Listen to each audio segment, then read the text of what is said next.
अस्सलामुअलैकुम वरहमतुल्लाहि वबरकातुहू। वालेकुम अस्सलाम वरहमतुल्लाहि वबरकातुहू। रब्बि इश्रह ली सदरी वयस्सिर ली अमरी वहलुल उक़दतम मिन लिसानी यफ़क़हू क़ौली। रब्बि ज़िदना इल्मा अल्लाहुम्मा फ़क़्क़िहना फ़िद्दीन। पिछले मौजू पर भी हमने तहारत के मुतल्लिक़ गुफ्तगू की थी। आज भी हम तहारत के मुतल्लिक़ ही बात करेंगे। तहारत की अहमियत पर यही हदीस काफ़ी है। अत्तहूरु शत्रल ईमान, कि सफाई निसफ ईमान है। तहारत हमारे दीन का इम्तियाजी निशान है। हमें सबसे पहले अपने अकीदे की पाकीज़गी का एहतमाम करना है, उसके बाद अपने जिस्म के अज़ा की पाकीज़गी का एहतमाम करना है। हम देखते हैं कि इस्लाम हमारी ज़िंदगी के हर पहलू पर तफसील के साथ हमारी रहनुमाई करता है, चाहे वो हमारी इनफरादी ज़िंदगी हो या इज्तिमाई ज़िंदगी, ज़ाहिरी तहारत हो या बातनी। अलगरज की ज़िंदगी के हर पहलू पर तफसीलन रहनुमाई की है। मैं चाहूँगी कि आप सबसे पहले तहारत की अहमियत ही बयान कर दीजिए। जी, पहले भी हमने तहारत के मतलब गुफ्तगू की थी कि तहारत और पाकीज़गी के उन्सर को इस्लाम में जिस शद्दोमत से बयान किया गया, किसी और मज़हब में बयान नहीं किया गया। जहाँ तहारत को बाइसे निजात और बहुत सारे गुनाहों को मिटाने का ज़रिया बताया गया, वहीं तहारत से गफलत बरतने वालों के मुतालिक रसूलुल्लाह सल्लल्लाहु अलैहि वसल्लम ने फरमाया, कब्र में ज़्यादातर अज़ाब तहारत में गफलत बरतने की वजह से होता है। जब हमें अल्लाह के हजूर पेश होना है तो अल्लाह ताला हमें पाबंद करते हैं कि जिस्म के जितने हिस्से जिन पर गर्दो गुबार मिट्टी वगैरह पड़ती है उन्हें सारे धोकर पाक किए जाए।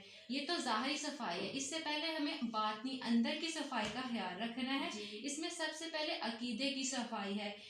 खालिस तौहीद हो, शिरक के बीच में मिलावट ना हो, क्योंकि अगर अकीदे में खराबी आ गई तो यही सबसे बड़ी नापाकी है। और तहारत के भी कई दर्जे हैं। एक दर्जा जिस्मानी सफाई यानी जो वजू से हासिल होती है, एक सफाई वो जो हमें गुस्ल के बाद हासिल होती है। इसके अलावा और दर्जे यानी कपड़ों का साफ होना है, जो हमें कपड़ों को साफ रखते हैं। हमें रूहानी और जिस्मानी दोनों तरह से पाक होना है। जब हम कल को अल्लाह के हजूर पेश होंगे तो हम रूहानी और जिस्मानी दोनों तरह से पाक हों। जी बिल्कुल, हमें रूहानी और जिस्मानी तौर पर पाक होना है। इसके लिए हम अपने जिस्म और रूह दोनों को पाक करना चाहिए। यानी जिस्म और रूह पाक होंगे तो हमारी तहारत कंप्लीट होगी। तो इसी के मुतालिक जिस्म को पाक रखने के लिए जिस्म के गैर ज़रूरी बाल और नाखून वगैरह के बारे में क्या हुक्म है कि कितने दिनों तक इनको साफ़ किया जाएगा? जी, बगल के बाल, ज़ेरे नाक बाल और नाखून काटना ये फितरत का हिस्सा है। इंसान की ये फितरत में डाल दिया गया है कि ये इनको काटने वगैरह ज़रूरी है। कुछ लोग तो हर हफ्ते या फिर गुस्ल के साथ कर लेते हैं। इसकी आखिरी हद जो शरीयत ने बताई है वो 40 दिन की है। यानी 40 दिन के अंदर अंदर नाखून वगैरह या ज़ेरे नाक बाल को काटना ज़रूरी है। जी, औरतों पर किन किन सूरतों में गुस्ल वाजिब हो जाता है, इसकी वजाहत कर दीजिए। जी, एक तो गुस्ल वाजिब होता है जब औरत अयाम महसूसा के बाद पाक होने के लिए गुस्ल करती है। एक गुस्ल जनाबत से पाक होने के लिए है। तीसरी बात, अगर एहतलाम हो जाए तब भी गुस्ल वाजिब है। जी, अच्छा, मुझे ये बता दीजिए कि गुस्ल वाजिब का मसनून तरीका कार क्या है, वो तफसील के साथ बयान कर दीजिए। जी, गुस्ल वाजिब का तरीका ये है कि सबसे पहले हाथों को अच्छे से धोया जाए। यानी 3 दफ़ा हाथों को धोना है। दाएं हाथ से बाएं हाथ पर पानी डाला जाए, फिर बाएं हाथ से दाएं हाथ पर पानी डाला जाए और इसलिए इस्तंजा किया जाए। इस्तंजा करना भी वजू में शामिल है। इस्तंजा करने के बाद हाथों को धोया, हाथों को धोना, वजू करना कोहनियों तक। यानी पहले कुली की जाए, फिर नाक में पानी डाला जाएगा, चेहरे को अच्छे से धोया जाएगा, फिर कोहनियों को यहाँ तक धोया जाएगा। जब कोहनियों को धो लिया जाए उसके बाद सर का मसा नहीं करना। सर के मसे की जगह पर 3 दफ़ा पानी लेके सर के ऊपर बहाना है और पानी बहाते हुए ये ख्याल रहे कि पानी बालों की जड़ों तक पहुंच जाए। यानी कि पानी अगर जब गुजारना है तो उसके अंदर सारे बालों को गीला करना ज़रूरी है। बालों के जड़ों तक जब पानी चला जाएगा, जो जड़ें अच्छे से गीली हो जाएं, तो उसके बाद आपको जिस्म पर दाएं जानब पानी डाल लें, फिर बाएं जानब डाल लें। उसके बाद अगर आपको साबुन वगैरह यूज़ करना है तो साबुन वगैरह लगा के अच्छे से धो लें। धो लेने के बाद जिस जगह पे आप है उससे थोड़ा सा हट जाए, हट के अपने पाँव को धो ले। तो इस तरह आपका गुस्ल भी मुकम्मल है और आपका वजू भी।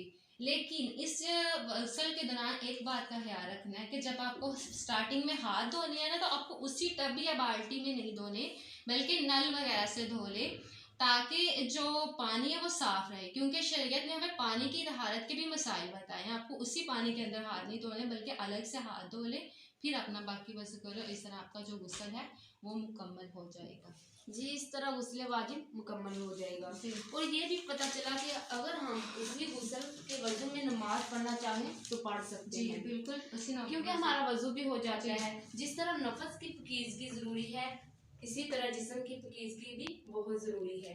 मेरा एक और सवाल है आपसे गुस्ल के मुतालिक ही कि औरत के लिए गुस्ल जनाबत में हर दफ़ा अपने सर के बाल खोलना ज़रूरी है या किसी भी गुस्ल में वाजिब है कि नहीं?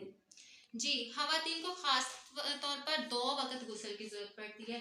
एक गुस्ल हैज के बाद पाक होने के लिए और दूसरा जनाबत के गुस्ल में।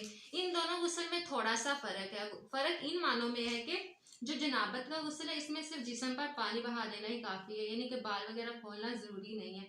और जो हैज का गुस्ल है इसमें बाल खोलना ज़रूरी है, क्योंकि ये इसके बारे में हज़रत उम्मे सलमा की हदीस भी हमें मिलती है, जिसमें उन्होंने रसूलुल्लाह सल्लल्लाहु अलैहि वसल्लम से पूछा तो आप सल्लम ने फरमाया था कि बालों की मेंढियाँ खोलना ज़रूरी नहीं है, लेकिन जो पानी ऊपर गिराना है उसमें भी जो पानी है वो जड़ों तक पहुंचना ज़रूरी है, बालों के नीचे तक पानी जाए। और इसके अलावा अगर चुटिया वगैरह नहीं भी खुलती तो ठीक है, चल जाएगा, लेकिन हैज़ के गुस्ल में बाल खोलना ज़रूरी है और जिस्म को मल के अच्छे से साफ करना है।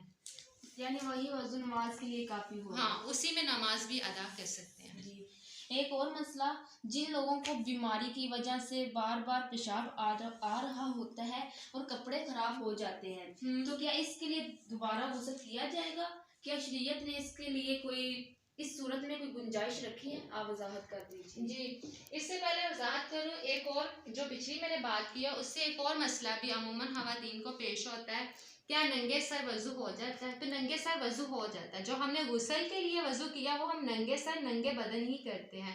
इससे साबित हुआ कि जो वज़ू है वो नंगे सर भी किया जा सकता है। इसके बाद आपके सवाल के जवाब की तरफ आते हैं, जो आपने पूछा कि इस्लाम बीमारी की सूरत में गुंजाइश देता है, पेशाब अगर बार बार आ रहा है, तो बिल्कुल इस्लाम इसकी गुंजाइश देता है। कुछ लोगों का मसाना कमज़ोर हो जाता है, बीमारी की वजह से उन्हें बार बार पेशाब आ रहा होता है, कतरा कतरा करके आ रहा होता है, या बाज़ का नमाज पढ़ एक खांसी आई तो थोड़ा सा पेशाब निकल गया। तो इसके बारे में अगर आपकी बीमारी ज़्यादा बढ़ गई है, आपने वज़ू किया, नमाज के लिए आए, आपने नमाज शुरू की, आपको लगा कि मेरा पेशाब निकल गया, आप फिर वो नमाज ख़त्म की, वज़ू करके आए, फिर आप गए, आपके साथ वही कैफियत है, फिर आप किया, तो इस तरह अगर आप बार बार वज़ू करते रहेंगे ना तो आपकी नमाज का वक़्त भी निकल जाएगा। तो अगर आपकी जो बीमारी आपकी ताकत से ज़्यादा बढ़ गई है तो इस सूरत में इस्लाम गुंजाइश देता है कि आप उन्हीं कपड़ों में उसी वज़ू के साथ नमाज अदा कर सकते हैं। हाँ, अगर आपके अंदर इतनी ताकत है आप वज़ू दोबारा से कर सकते हैं तो कर लें, लेकिन ख्याल है कि नमाज का वक़्त इस दौरान में ना निकले और नमाज आपने वक़्त पर अदा करें। तो बीमारी की सूरत में हमारे लिए गुंजाइश भी बाकी रहती है कि हम उन्हीं कपड़ों में नमाज अदा कर सकते हैं। कपड़े चेंज करना या गुस्ल करना वाजिब नहीं होगा। वाजिब नहीं होगा। जज़ाकिल्लाह अहसनल जज़ा फ़िद दुनिया वल आखिरह। अल्हम्दुलिल्लाह आज हमने बहुत अच्छे तरीके से गुस्ल का तरीका कुरान और हदीस की रोशनी में देखा, समझा, और अल्लाह ताला हमें इस पर अमल करने की तौफीक अता फरमाए। और जज़ाकिल्लाह, बहुत शुक्रिया, बहुत बहुत ज़्यादा शुक्रिया आपका कि आपने मसले पर रोशनी हदीस की रूह से बहुत अच्छे तरीके से रोशनी डाली है। अल्लाह ताला हमें अमल की तौफीक अता फरमाए। आमीन। अस्सलामु अलैकुम व रहमतुल्लाहि व बरकातुहू। वालेकुम अस्सलाम व रहमतुल्लाहि व बरकातुहू।